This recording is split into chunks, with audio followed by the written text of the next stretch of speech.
तो आगे ध्यान देना, श्री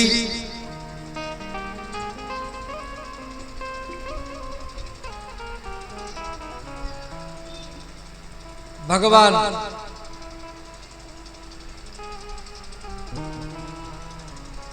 श्री दुर्वासा ऋषि एक बार वैकुंठ लोक में पहुंचे। तो भगवान श्री नारायण के गला में प्रसादी माला समझ जाते हैं। हम जो भगवान को देते हैं उसका नाम है भोग, और भगवान से जो हमको मिलता है उसका नाम है प्रसाद। भोग और प्रसाद में अंतर है।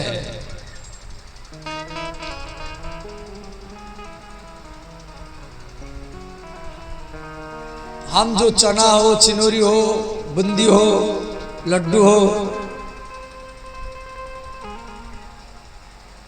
भागवत में या मंदिर में चढ़ाते उसका नाम है भोग।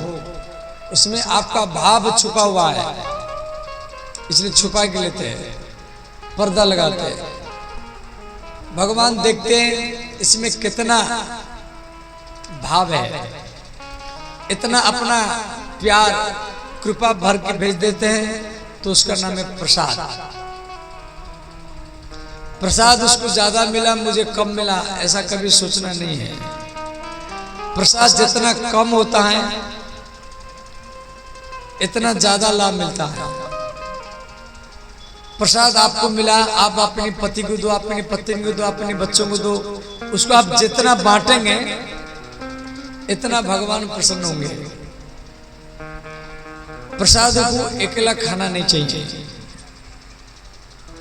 जो प्रसाद को अकेला खाता है वो दरिद्र बनता है, और जो प्रसाद को बांट कर खाता है वो धनवान ही बनता है।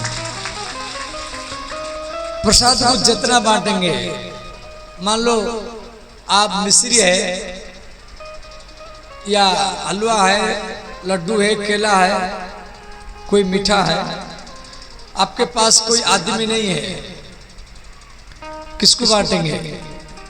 तो कोई घबराने की बात नहीं है। आप सोचेंगे भाई प्रसाद को बांट कर खाना चाहिए, वो आदमी कोई है नहीं है, किसको भी बांटू? तो जहां चींटी चींटा है वहां भी आप प्रसाद डाल दिया, चीनी हो, गुड़ है या हलवा है, डाल दिया, और वो चींटी चींटा वो प्रसाद को खाएंगे तो चींटी का आशीर्वाद भी आपको भगवान से ही मिला देगा। चींटी में भी भगवान है, चींटा में भी भगवान है। तो भगवान नारायण प्रसादी माला को दुर्वासा जी के गला में डाल दिए। दुर्वासा जी माला को पहन करके वैकुंठ से पृथ्वी पर आ रहे हैं। रास्ता में इंद्र मिले, इंद्र के गला में वो डाल दिए। इंद्र ने क्या किया, वो माला को ऐरावत हाथी के सूंड में डाल दिया, और ऐरावत हाथी उसको कुचल दिया। तो इंद्र को दुर्वासा जी अभिशाप दिए, जिनमें इसके गला में भगवान का प्रसादी माला दिया और ये हाथी के सूंड में डाल दिया। इसलिए कोई भी मंदिर से मान लो प्रसादी माला आपको दे रहा है, आप उसको थोड़ी देर प्रेरणा करो, आपको तुरंत निकालना नहीं चाहिए। यदि कोई दुकान से ला करके आपको माला पहराया, उसको आप निकाल सकते हैं, परंतु बैद्यनाथ से, वृंदावन से, अयोध्या से कोई ला करके प्रसादी माला दिया, आप उसको उतारेंगे नहीं। यदि उतारेंगे तो प्रणाम करेंगे, कोई अच्छे जगह में उसको रख देंगे। और यही अपराध इंद्र को लगा था। इंद्र उसका सम्मान नहीं किया था, हाथी के सूंड में डाल दिया, हाथी उसको कुचल दिया। दुर्वासा जी इंद्र को अभिशाप दे दिए, श्री न हो जा, संपत्ति न हो जा। तो देवलोकों की सारा संपत्ति समुद्र में गिरा। देवता ब्रह्मा जी के शरण में गए। देवता राक्षस मिलकर के समुद्र मंथन का तैयारी किए। तो मंदार पर्वत को मथानी बनाए। वासुकीनाग, जो वासुकीनाथ हैं देवघर के पास, उसको रस्सी बनाए। तो समुद्र मंथन जब चालू हुआ, मंदार पर्वत समुद्र में डूबने लगा। भगवान कछुआ का रूप बना करके मंदार पर्वत को अपनी पीठ में धारण किए। बोले श्री कच्छप भगवान की जय। समुद्र से 14 रत्न प्रकट हुआ। उद्देश्य था अमृत प्राप्त करने के लिए, परंतु समुद्र से जहर प्रकट हो गया, विष। कोई भी अच्छा काम करो तो पहले बाधा आएगी, अड़ंग आएगी, और अड़ंगा को देख करके काम को रोकना नहीं है। समुद्र मंथन का उद्देश्य था अमृत के लिए, और पहले प्रकट हुआ जहर, विष। अच्छा काम में पहले बाधा ही आते हैं। अब विष को कौन लेगा? ये विष को आकाश में रखो तो पक्षियों को मार रहा है, पृथ्वी पर रखो रेंगने वाले जीव जंतु को मार रहा है। तो अंत में देवता लोग महादेव जी के शरण में गए। भगवान शिव वो विष को अपने हाथ में लिए और पान किए। पान करते समय अंगुलियों के छेद में कुछ विष जमीन पर गिरा, उसको सर पर बिच्छू वगैरह खा लिए। भगवान महादेव वो विष को पेट में नहीं लाए, गला में धारण किए। गला नीला पड़ गया, नाम पड़ा नीलकंठ। बोले नीलकंठेश्वर भगवान की जय। फिर समुद्र मंथन हुआ। कामधेनु गैया, उसको ऋषि लोग को लिए। उच्चैश्रवा घोड़ा, उसको महाराज बलि लिए। ऐरावत हाथी, उसको इंद्र लिए। कस्तुभ मणि, पद्मराग मणि, उसको भगवान विष्णु लिए। कल्प वृक्ष और अप्सरा, इसको देवता लोग लिए। चंद्रमा प्रकट हुआ, चंद्रमा आकाश में चले गए। फिर समुद्र मंथन हुआ। समुद्र से बारूणी मदिरा प्रकट हुआ, मदिरा, उसको राक्षस लोग लिए। फिर समुद्र मंथन हुआ तो समुद्र से दरिद्रा नाम की एक देवी प्रकट हुई, दरिद्रा। अब दरिद्रा को कौन लेगा? सब दरिद्रा को भगाते। जब लक्ष्मी पूजा आप करते हैं दिवाली में, तो बोलते लक्ष्मी भीतर दरिद्रा बाहर। सब दरिद्रा को बाहर करता है। अरे ये दरिद्रा, जो लक्ष्मी पूजा में आप बोलते लक्ष्मी भीतर दरिद्रा बाहर, और दरिद्रा की कथा भागवत में है। और ये दरिद्रा समुद्र से प्रकट हुई थी। तो दरिद्रा को कोई नहीं लिया, तो वहां पर उद्दालक मुनि आए। उद्दालक मुनि बोले हम लेंगे। तो दरिद्रा का शादी महर्षि उद्दालक मुनि के साथ हुआ। इनकी एक कन्या हुई जिसके नाम है सुजाता। और वो सुजाता का विवाह कोहल ऋषि के साथ हुआ। कोहल ऋषि जिसके नाम पर कहलगाम, भागलपुर में कहलगाम है, वो कहलगाम कोहल ऋषि के नाम पर हुआ है। तो कोहल ऋषि के पुत्र हुए श्री अष्टावक्र मुनि, जो 8 जगह से टेढ़े थे, जो बाद में राजा जनक जी के गुरु बने। ये दरिद्रा के वंश की कथा आप श्रवण कर रहे हैं, ध्यान देना। फिर समुद्र मंथन हुआ, समुद्र से लक्ष्मी माता प्रकट हुई। बोले श्री लक्ष्मी महारानी की जय। अब लक्ष्मी को देख करके सब बोले हमको चाहिए, हमको चाहिए। समुद्र ने कहा सावधान, सब लाइन में बैठो, मेरे बेटी जिसको पसंद करेगी उसकी गला में माला डालेगी। लक्ष्मी माता माला लेकर के पहले देवताओं की पंक्ति में गई। वो देवताओं को पसंद नहीं किया, क्यों? देवता लोग आपस में, देवता में ज्यादा भोग शक्ति है। फिर राक्षसों की पंक्ति में गई, राक्षस बलवान है, आपस में लड़ते रहते हैं। फिर ज्ञानियों के पंक्ति में गई, इनमें आसक्ति ज्यादा है। फिर लक्ष्मी माता महादेव जी के पास गई। महादेव जी तो सुंदर है ही है, परंतु अमंगल वैसे है, भस्म लेपन करते हैं, चमड़ा फेरते हैं, सर पर लटकाते हैं, इसलिए लक्ष्मी माता पसंद नहीं किया। भगवान विष्णु भी बैठे हैं, तो विष्णु भगवान लक्ष्मी को देख नहीं रहे, वो मुंह घुमा करके बैठे।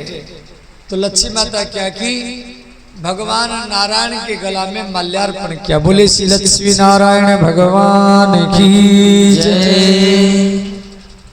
उसके बाद में फिर समुद्र मंथन हुआ, समुद्र से धन्वंतरी भगवान प्रकट हो गए। बोले श्री धन्वंतरी भगवान की जय।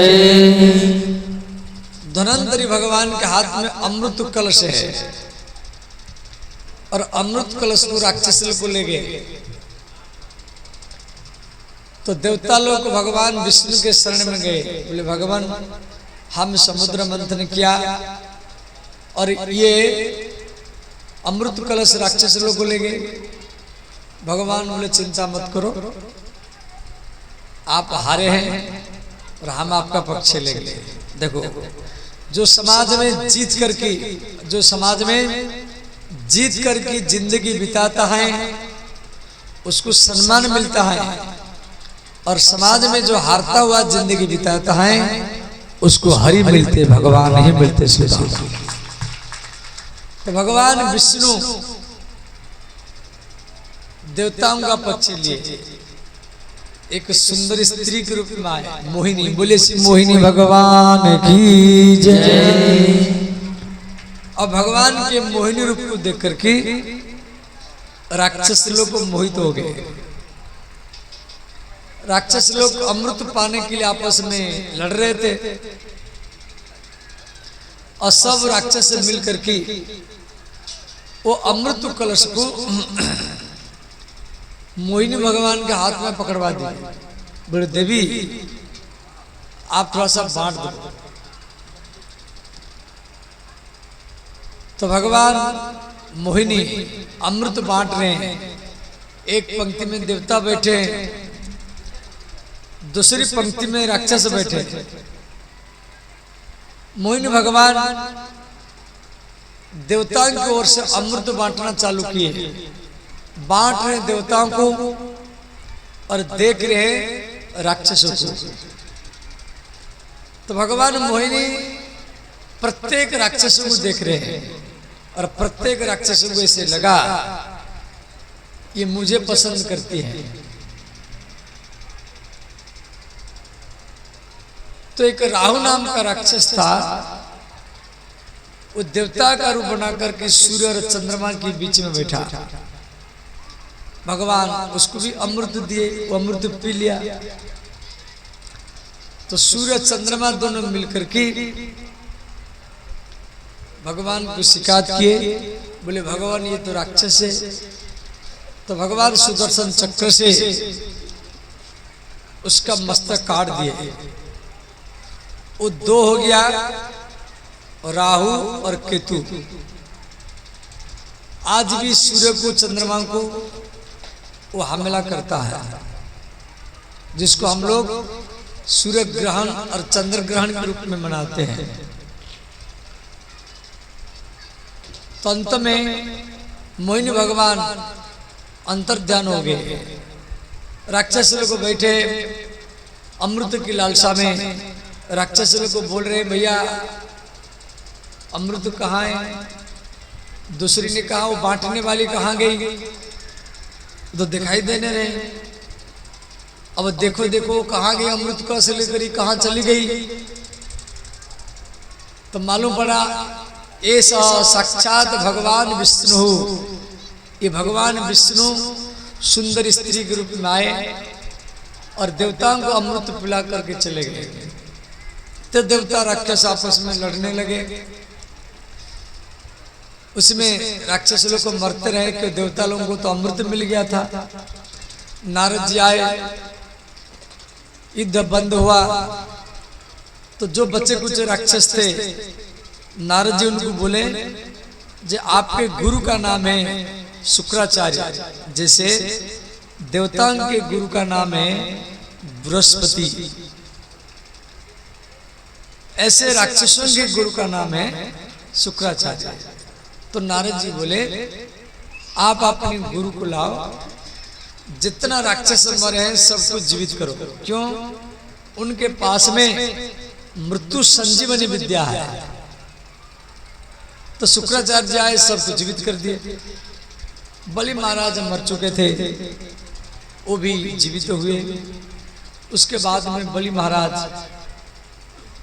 शुक्राचार्य जी को गुरु मान करके एक यज्ञ किए और उस यज्ञ से एक दिव्य रथ प्रकट हुआ। उसी रथ में बैठ करके बलि महाराज देवताओं के ऊपर हमला किए।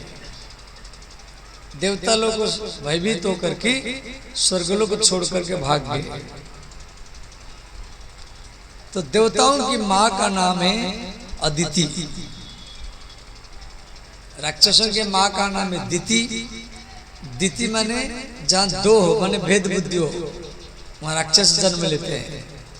अदिति माने जहां अभेद बुद्धि हो, जहां एकता हो, वहां पर देवता लोग जन्म लेते हैं। तो देवताओं की मां का नाम है अदिति। तो अदिति अपनी पति कश्यप जी के पास गई और बोली स्वामी मुझे एक ऐसा पुत्र चाहिए जो देवलोकों की संपत्ति ला करके देवताओं को दे। तो कश्यप जी अदिति माता को एक व्रत बताए। उसी व्रत का नाम है पयोव्रत, माने पय माने दूध। गैया का दूध पी करके 12 दिन तक ये व्रत करना पड़ेगा, 12 दिन तक, और 12 दिन तक लगातार भागवत कथा सुनना है। जमीन पर सोना है, ब्रह्मचर्य में रहना है। भगवान विष्णु के चित्रपट कलश स्थापन करके 12 दिन तक लगातार भागवत कथा सुनना है और केवल दूध पी कर गिराना है, जल नहीं पीना है। जल भी नहीं पीना है, फल मूल नहीं खाना है, रोटी नहीं खाना है। तीनों टाइम सुबह दोपहर शाम तीनों टाइम गैया का दूध पी करके 12 दिन तक रहेंगे। और इस प्रकार अदिति माता की प्रतिपदा से लेकर के द्वादशी तक फागुन मास में, तो इनके व्रत में प्रसन्न होकर के नारायण भगवान ने इनको दर्शन दिए। नारायण भगवान बोले माता आपको क्या चाहिए? अदिति ने कहा मुझे आप जैसा बेटा चाहिए। भगवान बोले आप मुझे पुत्र के रूप में चाहते हैं, ठीक है, हम आपके परिवार में पुत्र के रूप में आएंगे। तो भगवान कश्यप जी के शरीर में आए, अदिति माता के घर में आए और भाद्र मास माने इसी भाद्र मास में, देखो भाद्र मास में प्राय कई भगवान का जन्म है। अब तो कल तो कृष्ण जन्म नहीं है। और भाद्र मास शुक्ल पक्ष में, ये तो कृष्ण पक्ष चल रहा है, शुक्ल पक्ष में चतुर्थी को, जिस दिन आप चरचंदा व्रत करते हैं, भाद्र मास में पड़ेगा। उस दिन गणेश जी का जन्म है। भाद्र मास चतुर्थी को शुक्ल पक्ष, और छठवीं को शुक्ल पक्ष छठवीं को श्री बलराम जी का जन्म है। शुक्ल पक्ष अष्टमी को, माने ये तो कृष्ण पक्ष अष्टमी, इसमें कृष्ण का जन्म, और ठीक 14 दिन के बाद राधा जी का जन्म। राधा का जन्म भी भाद्र मास में है, शुक्ल पक्ष अष्टमी को। फिर शुक्ल पक्ष द्वादशी को श्री वामन का जन्म है, शुक्ल पक्ष द्वादशी। और प्रतिपदा दोज को विशाखा जी का, तीज को ललिता का, ये जो राधा रानी के जो 8 सखी है, ललिता, विशाखा, चित्रा, चंपकलता, रंगदेवी, भूदेवी, सुदेवी, इंदुलेखा, सबका जन्म भाद्र महीने में हुआ है। भाद्र महीना, भद्र, भद्र माने कल्याण, भद्र शब्द का अर्थ कल्याण। लोग उसको खराब सोचते, भदुआ भदुआ बोलते हैं। भाद्र मास में ज्यादा भगवान का जन्म हुआ है। तो भाद्र मास शुक्ल पक्ष द्वादशी को श्री माता अदिति के गर्भ से वामन भगवान का जन्म हुआ। बोले श्री वामन भगवान की जय, अदिति माता की जय, कश्यप महाराज की जय। श्री वामन भगवान का अभिषेक हुआ। ओम मंगलम गुरुपाद मंगलम, ओम मंगलम गुरुपाद मंगलम, ओम मंगलम गुरुपाद मंगलम, ओम मंगलम गुरुपाद मंगलम, ओम मंगलम गुरुपाद मंगलम, ओम मंगलम गुरुपाद मंगलम, ओम मंगलम गुरुपाद मंगलम, ओम मंगलम गुरुपाद मंगलम, ओम मंगलम गुरुपाद मंगलम, ओम मंगलम गुरुपाद मंगलम। सब गाइए, भाव से गाइए, दोनों हाथ उठा करके गाइए। हरि बोल।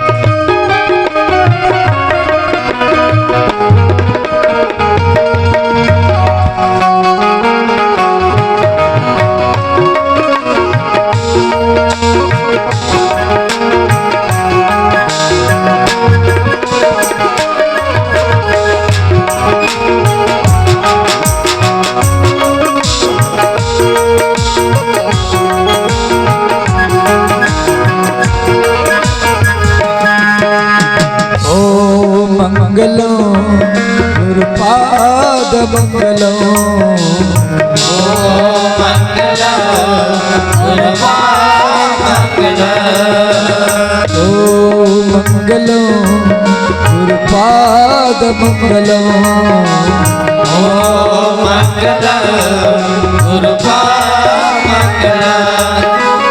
ओम मंगलम गुरुपाद मंगलम, ओम मंगलम गुरुपाद मंगलम, ओम मंगलम गुरुपाद मंगलम, ओम मंगलम गुरुपाद मंगलम, ओम मंगलम गुरुपाद मंगलम।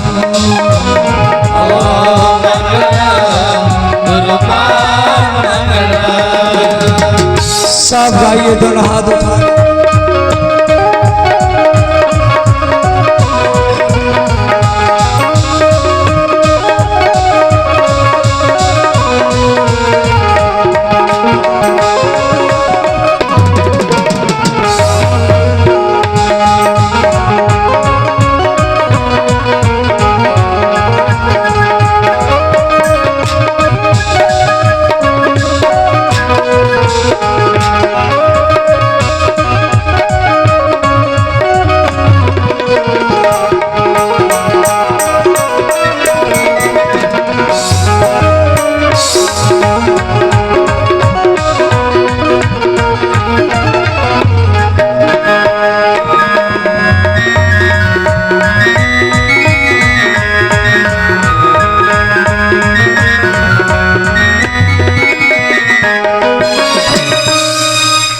अब वामन भगवान का वेद मंत्र से पहले पूजा होगी।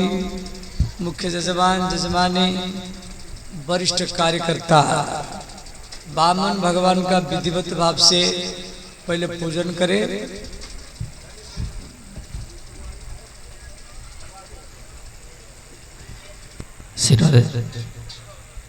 सभी को शांति बना करके बैठे रहे। कैमरा से थोड़ा सा साइड हो जाए, पीछे कैमरा चल रहा है। अभी हमारे बीच भगवान वामन अवतार लिए समस्त वरिष्ठ कार्यकर्ता मुख्य यजमान के द्वारा भगवान का नाम मात्र पूजन होगा। उसके बाद फिर बहुत सुंदर आज कार्यक्रम भी है, बहुत सुंदर झांकी भी है। आपको आज बैठी व्यवस्था में दोना में बुंदिया प्रसाद प्राप्त होगा। सभी को शांति बना करके बैठे रहे। उससे पूर्व नाम मात्र हम सभी भगवान का पूजन हस्तजलाक्षत पुष्पान्य गृहीत्वा ओम हरि ओम स्वस्ति न इंद्रो वृद्धसर्वाः स्वस्ति नः पूषा विश्ववेदाः स्वस्ति नस्तार्क्ष्यो अरिष्टनेमिः स्वस्ति नो बृहस्पतिर्दधातु बृहस्पतिर्मरुतः प्रश्निमातरः सुभञ्जावानो विदधे कुजग्मयः सुचक्षाहमक्षिभ्यां भूयास गं सुवर्चा मुखे च नमः सुश्रोत्कर्णाभ्यां भूयाशं महा ओम पुनन्तु माम देवजनः पुनन्तु मनसा धियः पुनन्तु विश्वभूतानि जात वेद पुनीहिमाम् ओम ध्याये ध्यानं समर्पयामि श्री वामन चरण कमलेभ्यो नमः। ध्यानांते चंदनम भगवान को तिलक करेंगे।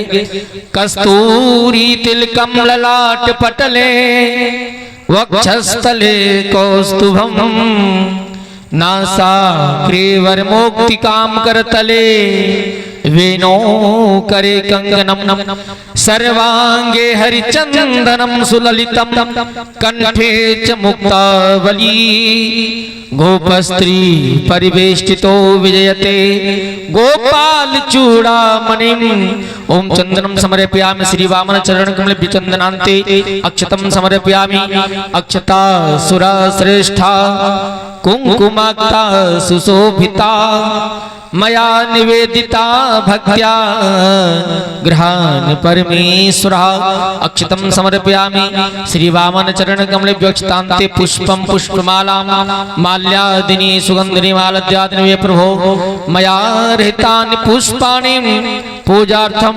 प्रतिगृह्यताम् ओम पुष्पम पुष्पमालां समर्पयामि श्री वामन चरण कमलेभ्यो नमः।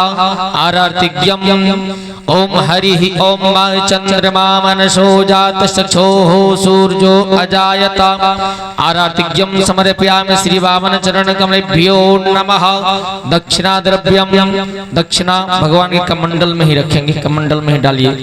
ओम हिरण्यगर्भः समवर्तताग्रे भूतस्य जातः पतिरेक आसीत सदाधार कस्मे देवाय हविखा विधे मा दक्षिणा द्रव्यम समर्पयामि श्री वामन चरण कमलेभ्यो नमः।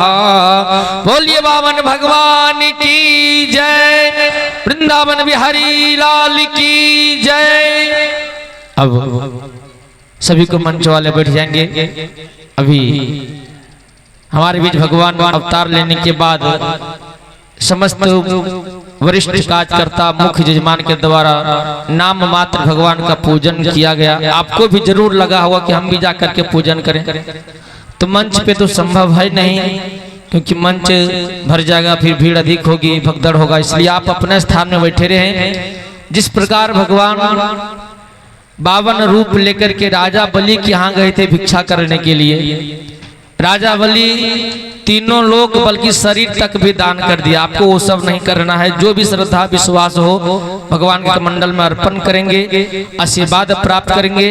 इधर मंच का कार्यक्रम आज बहुत सुंदर सुंदर कार्यक्रम होगा, आप कार्यक्रम का भी दर्शन करेंगे, आशीर्वाद प्राप्त करेंगे। जो भी इच्छा हो आप दान करते जाएंगे। उससे पूर्व जो आज सहयोग राशि आया आपके गांव के विशाल श्रीमद् भागवत कथा चकी को सफल करने के लिए जो भक्तों ने सहयोग राशि भेजे, वो इस प्रकार होगा, आप श्रवण कीजिए। और कल का जो कार्यक्रम होगा बहुत ही सुंदर कार्यक्रम होगा। कल पूरे पंडाल को सजाया जाएगा, केला खंभा सूखा का पत्ता रंगीन गुब्बारा पेपर से सजाया जाएगा। और कल धूमधाम से हम सभी भगवान का जन्मोत्सव मनाएंगे, ठीक रात्रि 12 बजे। तो जन्मोत्सव में आप अपने घर से जन्मोत्सव का सामग्री ला सकते हैं, गुब्बारा, टॉफी, खिलौना, लड्डू, पेड़ा, फल, उसे ये मंच के द्वारा लुटाया जाएगा, लेकिन आप भी ला करके लुटा सकते हैं और लूट भी सकते हैं। महाराज जी खुद लुटाएंगे, तो आप लुटेंगे भी और अपने से लुटाएंगे भी। तो कल अपने अपने घर से खिलौना, हाथी, घोड़ा, गेंद, गुड़िया, लड्डू, पेड़ा, फल लाएंगे भी, मक्खन, मिश्री, दूध, मलाई, पंचामृत के लिए कल यहाँ पे विशाल अभिषेक होगा, विशाल अभिषेक होगा। आप भी आकर के अभिषेक कर सकते हैं रात्रि 12 बजे। तो अभिषेक में पंचामृत का जरूरत होता है, दूध, दही, घी, मधु। तो आप दूध भी ला सकते हैं, दही भी ला सकते हैं, घी, मधु भी ला सकते हैं। ला करके यहाँ पे आप रखते जाएंगे और आकर के अभिषेक भी कर सकते हैं। जो भी व्रत करेंगे वो तो अभिषेक करेंगे। कल के लिए है कार्यक्रम है और जन्मोत्सव बहुत धूमधाम से होगा। तो आइए, आज जो सहयोग राशि हमारे भक्तों ने भेजे, हमारे कार्यकर्ता लोग, हमारे साधु संत लोग मकदमपुर की ओर गए थे और भी अगल बगल गांव गए थे, वहां से जो राशि आया हुआ है इस प्रकार है। सुमन कुमार झा मकदमपुर, इन्होंने 501 रुपया भेजे। जय नंदन झा मकदमपुर 1101 रुपया। रामचंद्र मंडल मकदमपुर 501 रुपया। राजेश कुमार टेंट हाउस मकदमपुर 501 रुपया। पवन कुमार झा मकदमपुर 501 रुपया। टुनटुन मंडल मकदमपुर 501 रुपया। सुरेंद्र कुमार झा मकदमपुर 501 रुपया। विभास मेहता मकदमपुर 501 रुपया। अक्षत आरब पिता विपिन जायसवाल मकदमपुर 501 रुपया। तुला मेहरा मकदमपुर 501 रुपया। दयानंद कुमार 501 रुपया। दिलीप कुमार यादव फूलपुर 1101 रुपया।